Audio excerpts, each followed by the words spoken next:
দেশবাসীয়ে পালন কৰিছে ৰঙৰ উৎসৱ ফাকুৱা। ফাকুৱাৰ আনন্দ উল্লাসৰ মাজতেই মাৰ্ঘেৰিটা সমষ্টিৰ অন্তৰ্গত পুৰণি পুখুৰীৰ অধীনত বৰডুমছাৰ মহংগাঁৱত অৰুণোদয় আঁচনিৰ বঞ্চিত মহিলাসকলে ওলাই আহি আনুষ্ঠানিকভাৱে অনুষ্ঠিত কৰে ৰাজহুৱা সভা। ৰাজহুৱা সভাতেই অসম চৰকাৰ হাই হাই অৰুণোদয় আঁচনিক লৈ ৰাজনীতি নকৰিব, প্ৰতিগৰাকী ৰেচন কাৰ্ড হোল্ডাৰ ব্যক্তিক অৰুণোদয় আঁচনি প্ৰদান কৰক, অৰুণোদয় আঁচনি লাভ কৰা দৰিদ্ৰ মহিলাৰ নাম কিয় কৰ্তন কৰা হয়, ইয়াৰ উত্তৰ আমাক লাগিব বুলি প্ৰতিবাদ সাব্যস্ত কৰে। ৰাজহুৱা সভাত উপস্থিত থাকে কৃষক মুক্তি সংগ্ৰাম সমিতিৰ যুটীয় সম্পাদক উমানন্দ মুদৈ মৰাণ, ছাত্ৰ মুক্তিৰ নেতৃত্বত স্থানীয় সচেতন ব্যক্তি, জিলা প্ৰশাসনে অতি সোনকালে পূৰ্বতেই লাভ কৰা মহিলাসকলক কি কাৰণে নাম কৰ্তন কৰা হ'ল এই বিষয়ে উত্তৰ নিদিলে অহা সোমবাৰে অৰুণোদয় আঁচনিৰ বঞ্চিত তিনিচুকীয়া জিলাৰ মহিলাসকলৰ লগত তিনিচুকীয়া জিলা আয়ুক্তৰ কাৰ্যালয় ঘেৰাও কৰিব বুলি জানিবলৈ দিয়ে। কি কাৰণে কাটিলে নাজানো, মই পাইছিলো, বহুত ভাল পাইছিলো। মই ইমান কষ্ট কৰি বহি জিৰচ কৰিব লাগে, আজি কাগজ জিৰচ কৰিব লাগে বুলি কয়, কিমান কষ্ট কৰি মই দহুবন ক্ষতি কৰি হ'লেও মই হাজিৰা কৰোঁ, হাজিৰা নকৰি হ'লেও মই পাম বুলি পোৱা আশা থকাৰ বাবে মই এইখিনি কৰিছিলোঁ, যেনেকৈ কৰিছিলোঁ সেনেকৈ মোক দিছিলে, পাইছিলোঁ। আজি মই পায়ো হেৰুৱালোঁ। এতিয়া মোক কি কাৰণে কাটিলে মোক ক'ব লাগিব বা মোক সহায় কৰিব লাগিব, দিব লাগিব। মোৰ ল'ৰাহাল পঢ়াই আছোঁ, আজি মই হাজিৰা কৰোঁ, মোৰ মানুহজনো হাজিৰা কৰে, মোৰ ল'ৰাহাল মই হাজিৰা কৰিয়ে পঢ়াই আছোঁ। মোৰ ছোৱালীজনী ছেকেণ্ড ইয়েৰ পঢ়িছে, ল'ৰাটো 9ত পঢ়িছে। মই দিছিলে বহুত ভাল পাইছিলোঁ, কাৰণ মই যদিও 1250 টকা পাওঁ, সেই 1250 টকাই মোৰ ছোৱালীজনীক ল'ৰাটোক দিবৰ কাৰণে হৈছিলে, আধা হ'লেও মই দিব পাৰিছিলোঁ। মোৰ মানুহজনে ইমান কষ্ট কৰে, ইমান হাজিৰা কৰি হ'লেও ল'ৰা মোক চাইছোঁ যেতিয়া মই যেনে হ'লেও মই ল'ৰাহাল চকু মোকলাং বুলি মই পঢ়াইছোঁ, আৰু মই যেনেকৈ দিছিলে সেনেকৈ মই বহুত ভাল পাইছিলোঁ। এতিয়া কিয় কাটিলে, কি কাৰণে কাটিলে, আৰু কাটিব নালাগিব, মোক দিব লাগিব, এইটো মই দিবলৈ অনুৰোধ কৰিছোঁ। মই হিমন্ত চৰকাৰকো মই অনুৰোধ কৰিছোঁ, মোক দিবই লাগিব, মই পাবই লাগিব, মোক পোৱা বস্তুটো মোক পাবই লাগিব, মোক হেৰুৱালে নহ'ব, মোক দিবই লাগিব। মই এমাকে কৈ কাগজখিনি এই শশীক দিছিলোঁ। শশী এয়াই মহঙৰ হয়, দলৰ হয়, বিজেপি দলৰ হয়, হয়, গোট কমিটি প্ৰেচিডেণ্ট হয় কিজন মই নাজানো, খালি মোক খুজিছিলে, দিছিলোঁ। দিছিলোঁ। এতিয়া কৈছে হেৰি মোক নাই কোৱা, লগৰ এজনী আগত কৈ পঠাইছে যে ইন্দ্ৰ মানুহজনী আহিব নকবি, তাৰ নামটো নাহিলে, কি কাৰণে নাহিলে ক'ব নোৱাৰো, তাক আহিব নকবি বুলি কৈছে। সেইকাৰণে মই অহা নাই। মই ফোনটো কৰি আছোঁ তাৰ কাৰণে, জানিবৰ কাৰণে মই ফোনটো কৰিছোঁ, সি কিন্তু ৰিচিভ কৰা নাই ফোনটো, শশীয়ে ৰিচিভ নাই কৰা। কি কাৰণে মোৰ নাহিলে, কি কাৰণে নামটো কাট খালে, সেইটো জানিবৰ কাৰণে মই শশীলে 1000বাৰ ফোন কৰিছোঁ, কিন্তু মোৰ ফোনটো ৰিচিভ কৰা নাই। এই মহঙৰ ৰাইজে, এই মহিলাসকলে, আজলি মহিলাসকলে আমি অৰুণোদয় আঁচনি পোৱা নাই।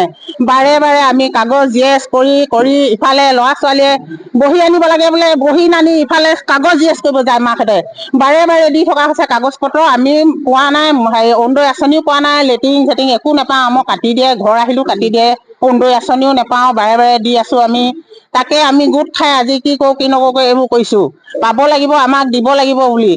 ওপৰৰ পৰা আহিলেও আমাক নামবোৰ কাটি বেলেগক কেইজনমান বাছি দি দিয়ে বোলা, আমি গম পাইছোঁ।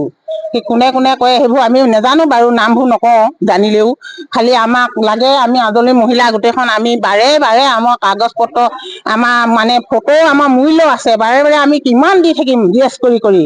সেইকাৰণে আমি এতিয়া এইবোৰ কৰিছোঁ আৰু বিচাৰিছোঁ আপোনালোকে কৰি দিয়ক বুলি। চাওক, আমি কৃষক মুক্তিৰ ফালৰ পৰা এটা ষ্টেণ্ড ক্লিয়াৰ কৰি দিছোঁ যে অসমৰ মুখ্যমন্ত্ৰীয়ে কোৱা লিখীয়া প্ৰতি ঘৰ ৰেচন কাৰ্ড থকা অসমীয়া পৰিয়ালৰ এগৰাকীক অৰুণোদয় আঁচনি দিবতো লাগিবই, এই কথাটো একেবাৰে বাধ্যতামূলক কৰিব লাগে।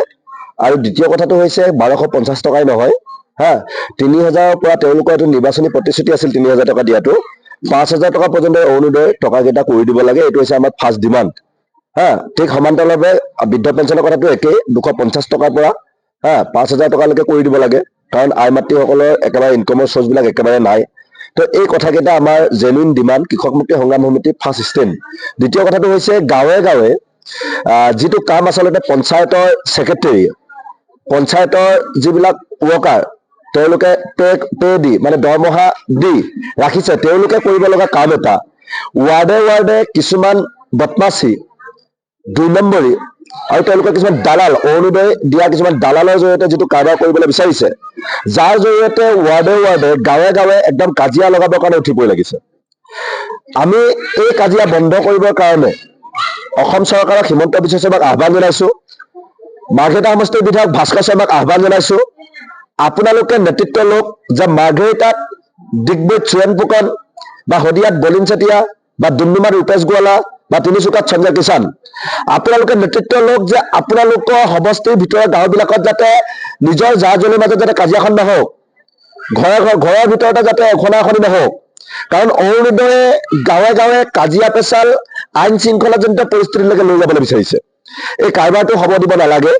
আৰু তেওঁলোকে কেৱল নিজা মানুহক দিয়া যিটো পলিচি, এই পলিচিটো হ'বই নালাগে। আজিৰ তাৰিখত অৰুণোদয় যদি দিব লাগে কেৱল মাত্ৰ পঞ্চায়তৰ ছেক্ৰেটাৰী আৰু যিসকল ৱৰ্কাৰ তেওঁলোকৰ দ্বাৰা বিতৰণ কৰিব লাগে। কি পৰিস্থিতিত তেওঁলোকে এক্স মেম্বাৰৰ জৰিয়তে অৰুণোদয় বিলাব বিচাৰিছে, ইয়াৰ এটা ৰাজহুৱা ষ্টেটমেণ্ট প্ৰয়োজন আছে। কি পৰিস্থিতিত তেওঁলোকে, এইটোতো বিজেপিৰ আঁচনি নহয়, বিজেপিৰ বুথ সমিতিৰ সভাপতিৰ জৰিয়তে যে বিলাব বিচাৰিছে, ইয়াৰ এটা সঠিক উত্তৰ আমাক লাগিব। আৰু এই কথা বতৰাবিলাক যদি নহয়, দেখিব সোমবাৰলৈকে আমি একদম দায়িত্ব সহকাৰে কৃষক মুক্তি, নাৰী মুক্তি বা আমাৰ সংগঠনে অতি শীঘ্ৰেই ভুক্তভোগী ৰাইজক লগত লৈ ডিচি অফিচ যে ঘেৰাও কৰিম। আৰু ডিচি অফিচ ঘেৰাও কৰা আগমুহূৰ্তত ডিচিয়ে অতি শীঘ্ৰেই যিমানবিলাক গাঁৱত বুথ সমিতিৰ সভাপতি বা এক্স মেম্বাৰ বা এই যিসকল দালাল চক্ৰৰ জৰিয়তে ফৰ্ম বিলোৱা কাৰবাৰটো কৰি অৰুণোদয় দিয়া এক প্ৰচাৰ চলাই আছে বা অৰুণোদয় দিবৰ কাৰণে কুচকাচ এটা কৰি আছে, পূৰ্বসকলক কাটি দিয়া পৰিস্থিতি এটা কৰিছে, এইখিনিক কাটি দিছে, নতুনকৈ ভৰাবৰ কাৰণে ট্ৰাই কৰিছে, নিজা মানুহক দিবৰ কাৰণে চেষ্টা কৰিছে, এই কাৰবাৰটো বন্ধ কৰিবৰ কাৰণে আহ্বান জনাইছো। অন্যথা আন্দোলনৰ স্থলীত আপুনি কিন্তু আমাৰ শক্তিশালী প্ৰশ্নৰ মুখামুখি হ'ব লাগিব, এই কথাটো স্পষ্ট। এই কথাটো কেৱল কাকজান পঞ্চায়তৰ কথাই নহয়। ডুমডুমাৰ পৰা ৰঞ্জিত চেত্ৰীৰ প্ৰতিবেদন, এনি ভাৰত 24।